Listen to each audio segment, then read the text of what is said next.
कोई भी व्यक्ति है वो बल प्रयोग जो है बलपूर्वक अपनी संपत्ति पर कब्जा कैसे हासिल करेगा, इसको लेकर सुप्रीम कोर्ट ने एक ऐतिहासिक फैसला दिया है। यानी कब आप ऐसा कर सकते हैं, कब आप ऐसा नहीं कर सकते हैं, ये जरूर जान लीजिए। ये व्यक्ति है, ये जमीन पर जो है बलपूर्वक कब्जा करना चाहते हैं। अब आखिर ये बलपूर्वक कब्जा क्यों करना चाहते हैं कि ये जमीन के मालिक हैं। जमीन मालिक होने के साथ साथ इनके पास क्या क्या होने चाहिए, तो इनके पास जमीन का कागजात मौजूद है। कागजात के तौर पर अगर बात करें तो जमीन इन्होंने खरीदा है, जमीन का केवाला है, इन्होंने जमीन का दाखिल खारिज करा लिया, तो इनके पास जमीन का दाखिल खारिज भी हो गया, यानी ये सरकार को राजस्व भी दे रहे हैं, तो इनका जमीन का जो है रसीद भी कट रहा है। ये सभी डॉक्यूमेंट दस्तावेज इनके पास हैं। यानी अब इसी को लेकर सुप्रीम कोर्ट ने एक ऐतिहासिक फैसला दिया है, एक बड़ा फैसला दिया है बलपूर्वक जमीन कब्जा को लेकर। अब ये देखें कि यहाँ पर अगर मान लेते हैं कि 100 साल से जमीन अगर कोई कब्जा करके बैठा है, बड़ा सवाल है कि कब्जा जो है आज से नहीं 100 साल से करके बैठा हुआ है, हम कैसे उसको खाली कराएंगे, जाएंगे तो क्या होगा, विवाद बढ़ेगा। ठीक है, बलपूर्वक हम कब्जा करने का प्रयास करेंगे तो सामने वाला जो आज से नहीं 100 साल से कब्जे में है, बात को समझना बेहद जरूरी है। 100 साल से जो कब्जे में है तो वो भी तो एक अपना पावर लगाएगा अपनी संपत्ति को बचाने के लिए, तो उस सिचुएशन में हम क्या करेंगे। देखें यहाँ पर क्या होगा कि मान लेते हैं आपके पास क्या है, आपके पास जमीन का केवाला है, आपके पास जमीन का दाखिल खारिज है, आपके पास जमीन का रसीद है, यानी कोई भी ऐसा दस्तावेज नहीं है जो उस व्यक्ति के पास है जो 100 साल से जमीन कब्जे में है। फिर भी देखें यहाँ पर क्या होता है कि कुछ ऐसे कार्य हैं जहां पर जो है कि आपको कानूनी दायरे में करना चाहिए। यानी अगर आपको लगे कि सामने वाला जो है हो सकता है कि वो भी अटैक कर सकता है, यानी बात बढ़ सकती है बलपूर्वक कब्जा करने को लेकर, तो हो सकता है कि मान लेते हैं यहाँ पर कि आपके ऊपर भी यहाँ क्रिमिनल जो है केस हो जाए। तो ये हो जाएगा तो फिर आपके ऊपर भी आरोप लग गया, लेकिन ये आपकी प्रॉपर्टी है, आपके पास कागजात है, तो कानून ये कहता है कि आप अपनी प्रॉपर्टी पर बलपूर्वक कब्जा कर सकते हैं।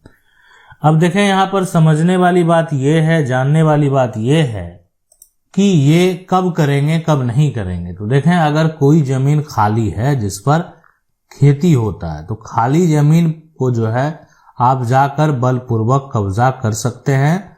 यानी अगर आप जमीन के मालिक हैं तो आपको क्या करना है कि आप अपने नजदीकी थाना में जाएंगे और जो यहाँ पर थाना प्रभारी हैं, वहां पर जो एक तरह से पुलिस अधिकारी हैं, उनको आपको सूचित कर देना है, यानी सूचना दे देना है। ये आपको करना है ताकि आपके ऊपर किसी प्रकार का कोई केस दर्ज नहीं हो, और आप क्या करेंगे, जबरन उस प्रॉपर्टी पर जाकर कब्जा कर सकते हैं। लेकिन सामने वाले के पास अगर कोई भी डॉक्यूमेंट होगा, कोई भी दस्तावेज होगा, तो फिर यानी आपको भी रोक दिया जाएगा। अब ये है कि आप जमीन मालिक हैं, आप जबरन जाकर जो है, अब क्या होता है कि मान लेते हैं ये कोई भी है, अगर आपके पास अगर पैसा है या आपके पास को कहीं आप जा रहे हैं, है ना, आपके पॉकेट में पैसा है, कोई छीनने का प्रयास करेगा, जबरन जो है आपसे पैसा छीनने को अगर मान लेते हैं वो प्रयास करता है, तो आप क्या करेंगे, रोकेंगे उसको, प्रयास करेंगे, उसके साथ हाथापाई पे उतरेंगे।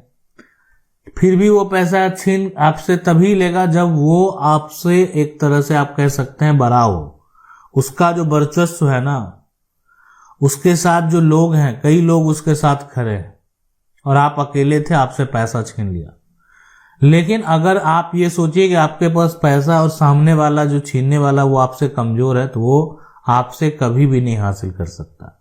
तो बलपूर्वक के केस में तो ये होगा, बलपूर्वक आप जमीन कब्जा जो है करने के लिए जाएंगे, तो उस केस में अगर आप वर्चस्व है आपका, आप जो है अपनी संपत्ति को प्राप्त कर सकते हैं, तो यहां पर हासिल कर सकते हैं। आप अगर पूनाराम मोतीराम का फैसला नहीं देखे हैं कब्जा को लेकर, तो आप जाकर जजमेंट जो एक तरह से स्टोरी है वहां पर जाकर देख सकते हैं। ये एक सबसे बड़ा ऐतिहासिक फैसला है जो कि 2019 में सुप्रीम कोर्ट ने दिया था। और आप हमारे प्लेलिस्ट में जाएंगे, जजमेंट स्टोरी है, वहां पर जाकर पूनाराम वर्सेस मोतीराम का आपको फैसला दिखेगा।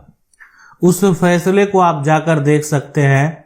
वो एक इतना बड़ा फैसला है कब्जा को लेकर कि आपको समझ में आ जाएगा कि आखिर इसका कानूनी तौर पर संपत्ति का मालिक कौन कहलाएगा। अब तो ये हो गया जमीन। दूसरा जो फैसला है अगर उसकी बात करेंगे तो वो है यहाँ पर एम यहाँ पर जो है वो राधे यहाँ पर डी श्याम और राधे श्याम लाल, और यानी जो है बनाम आप कह सकते हैं जो दूसरे हैं यानी प्रतिवादी हैं वो हैं वी संध्या।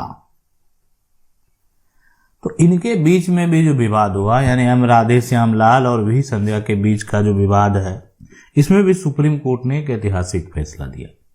एक तो हम आपको बताया कि पूनाराम मोतीराम का आप देख लीजिए, आपको पता चलेगा कि प्रॉपर्टी किसकी है, कौन प्रॉपर्टी का मालिक कहलाएगा। लेकिन इस फैसले में भी जो है यानी राधे श्याम लाल और यहाँ पर भी जो है यहाँ पर संध्या और भी लोग हैं साथ में अन्य हैं। तो अब इनके बीच में भी जो विवाद हुआ उसमें भी सुप्रीम कोर्ट ने एक फैसला में साफ साफ कह दिया कि देखें, जमीन का जो कब्जा है अगर वो 100 साल पुराना भी है, 100 साल,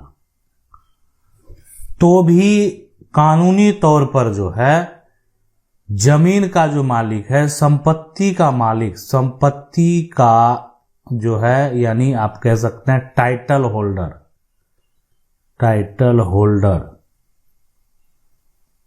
होल्डर ये क्या कर सकते हैं, बलपूर्वक कब्जा कर सकते हैं। लेकिन हम आपको बता दें कि ये बलपूर्वक कब्जा जो है आप करने जाएंगे, आप जो प्रॉपर्टी है उस पर जबरन कब्जा करने जाएंगे तो सामने वाला जो व्यक्ति है वो आपको रोकने का प्रयास करेगा। इस सिचुएशन में अगर आपके पास कागजात हैं तो पुलिस अधिकारी जो है वो आपके सपोर्ट करेंगे। यानी अगर आप उनको सूचित करते हैं कि आपकी जमीन है, कोई उसका उपयोग कर रहा है, उसके पास कोई दस्तावेज नहीं है, उसके पास कोई साक्ष्य नहीं है, आपकी जमीन को वो जबरन कब्जा किए हुए। देखें, मामला ये तो ठीक है कि आपका 100 साल से कब्जा है, यानी जो कब्जा करने वाले हैं वो 100 साल से कब्जा किए हुए हैं, लेकिन आपके पास सभी डॉक्यूमेंट हैं, सभी कागजात हैं। आप जबरन बलपूर्वक अगर उस जमीन को, अगर वो खेती वाली जमीन है, उस पर जो है फसल लगाया जा रहा है, बलपूर्वक अगर जो है सक्षम है आपकी कब्जा वापस ले सकते हैं तो ले सकते हैं। तो ये जजमेंट हम आपको बताए यहां पर जो है, इस जजमेंट को आप जाकर पढ़ना चाहें तो पढ़ सकते हैं, डिटेल में देखना चाहें तो देख सकते हैं इसमें क्या लिखा हुआ, यानी बलपूर्वक का जिक्र किया हुआ इसमें। लेकिन अगर आपको लगता है कि बलपूर्वक हम नहीं कर सकते, ये भी स्पष्ट तरीके से बताया गया है कि देखें, वैसे लोग हैं जिनको लगता है कि मान लेते हैं कि लगता है इनको कि ठीक है बलपूर्वक कब्जा करना सही नहीं रहेगा, विवाद बढ़ेगा, कल को अगर उस जो व्यक्ति है सामने वाला जो जमीन का उपयोग कर रहा था वो भी एक्शन ले सकता है, तो नहीं कर सकते हैं। तो आपको क्या करना है, कानून का ही सहारा लेना चाहिए कि इसलिए ये संपत्ति के विवाद को जो है ताकि आसानी से खत्म किया जा सके। अब देखें, मान लेते हैं कि आप बलपूर्वक कब्जा करने जाएंगे, किसी को चोट पहुंचेगा, किसी को हो सकता है गंभीर चोट पहुंचेगा, तो वो तो आपके ऊपर एफआईआर दर्ज कराएगा और आपके ऊपर एफआईआर दर्ज होगा। अब ये जो एफआईआर दर्ज होगा यहाँ पर धारा 329 के तहत दर्ज होगा। अब ये धारा हम बात कर रहे हैं बीएनएस की, भारतीय जो है यहाँ पर ये जो न्याय संहिता है उसकी बात कर रहे हैं। लेकिन पहले जो धारा है, पहले इस तरह का अगर कोई भी आपके ऊपर एफआईआर दर्ज करता, जैसे कि आप जबरन कुछ करने जा रहे हैं, उनको गंभीर चोट पहुंचा रहे हैं, तो आईपीसी की धारा जो है धारा 441, धारा 447 के तहत केस जो है वो दर्ज होता था। लेकिन अब बीएनएस की धारा है, नया कानून है, नए धारा के तहत जो है केस दर्ज होता है। तो इसलिए इस बात को आप समझ गए होंगे कि आखिर क्या करना चाहिए, कौन सा सही तरीका। फैसले में सुप्रीम कोर्ट तो अपनी संपत्ति की रक्षा की बात कह दी और उनके द्वारा जो है स्पष्ट तरीके से फैसला भी दे दिया गया कि देखें बलपूर्वक आपकी जमीन है, आपका पास कागज है, आपके पास डॉक्यूमेंट है, आप सरकार को टैक्स दे रहे हैं, तो सामने वाला जो व्यक्ति है वो गरीब भी नहीं है, उसके पास और भी जमीन है, तो आपकी जमीन को कब्जा किस आधार पर करके रखा हुआ है। एक होता है कि अब भूमिहीन परिवार है, उसके पास जमीन नहीं है, भूमि नहीं है, उसके लिए अलग जो है कंडीशन है, सिचुएशन है।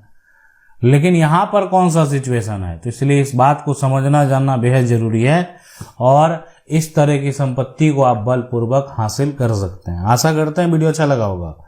वीडियो को लाइक जरूर कर दें। चैनल को पहली बार देख रहे हैं सब्सक्राइब करके जो बेल आइकन है उसको जरूर दबा लें। मिलते हैं अगली वीडियो में, तब तक के लिए जय हिंद।